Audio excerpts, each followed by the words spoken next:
Mr. Agrawal, obviously this rise is on expected lines, but the markets, particularly real estate and the kind of new announcements that have come and have taken a turn for the worse. Your initial take on this? I think the announcement is on expected lines, as I said.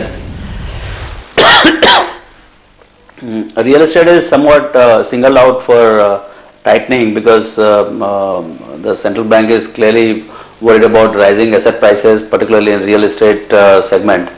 So right now it looks that, and since the growth is going to be maintained at about 8.5%, inflation they're talking about is 5.5%. My sense is that inflation will end up at a higher level than 5.5%. But I think they'll be fine, 5.5%, 6%, 6.5%. But I think growth also has to be kind of saved. So I think they'll be very, very cautious on what happens in the real estate segment. Ramdev, come to you. Just a bit of the market's just slightly dipping into the red. But Ramdev, what happens to the other rate sensitives? I mean, the fact that there has been a 25 basis point hike, the fact that RBI has now stated that, I mean, in as many words, if not, that it's probably not too concerned about inflation in the near term because they've said that there is low likelihood of any further interest rate hikes. What happens to the other rate sensitive sectors? No, I think no further interest rate hike is not coming so much from the current, I don't think they're comfortable with the current levels of inflation, but just that there is so much of quantitative easing is on all over the world, and so much of money is flowing into the country, and the gap between our interest rate and US interest rate 10-year paper is more like now 5.5%, 5.75%. So it's a complete gravity of flow of money, global money is going to be towards India. So they have to maintain between the capital inflows, the problem of capital inflows, and high levels of inflation.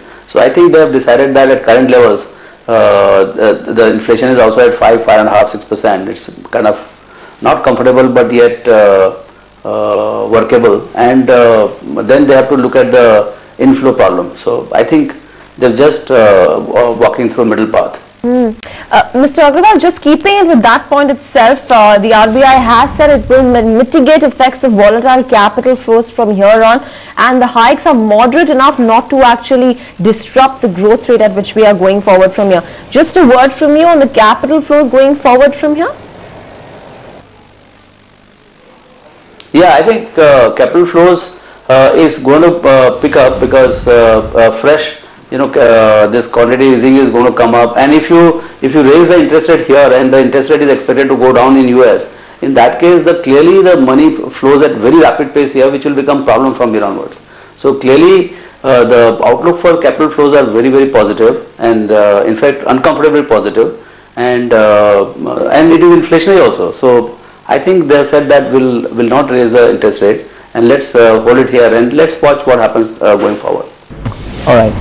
Ramdev,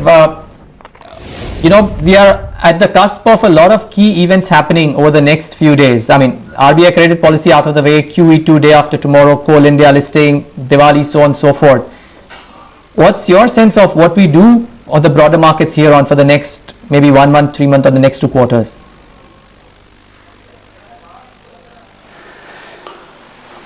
See, earnings, another important event which is already underway is the earnings season for this quarter, which is going on very well, and we have seen the healthy corporate profits growth, and a few more results. SBI, Telco, Tisco, all these things will just complete in next 1 or 2 weeks.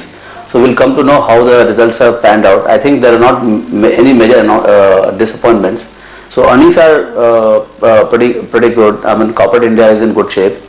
Tech has done very well, so export is growing very well, and now this RBI's announcement about they are done with the kind of tightening, so I think we are in for some good time in the market. Ramdev, come in on what you mentioned earlier as well, the growth, the GDP growth forecast that has been left unchanged at 8.5%, so no concerns on that front, no concerns on rate hikes. Would it essentially be earnings that would drive how the market moves here on? I mean, we've come to the end of a fairly decent Q2 as well, I believe. Yeah, Earnings growth will clearly be the main kind of at 21,000 index. Earnings growth will be extremely important because you're paying full price in the market, so you better get the earnings also. Earnings growth will be one of the very important thing. Second will be the participation. Second thing will be participation for the foreigners. Now foreigners are very excited right now. I mean, in Coal India, the kind of response we saw and the kind of buying which is going to take place, the sense we get is very strong. So I think for next 6 months at least we see the same trend continuing, and the well-performing companies, like if you look at some of the consumer demands in India, like in pharmaceuticals now we are talking about almost 20% kind of last 12 months growth, at 18-20% kind of growth, which is unprecedented. This is history's highest growth rate in pharmaceuticals, pharmaceutical demand in India, and they don't slow down so immediately. So I think segment after segment, now the economy is industries are responding to the current demand. Even the Diwali demand for automotives have been very strong. So I think we have some good segments in the economy which are going to track with the current boom and current liquidity conditions, and that will translate into good earnings and hence good stock prices.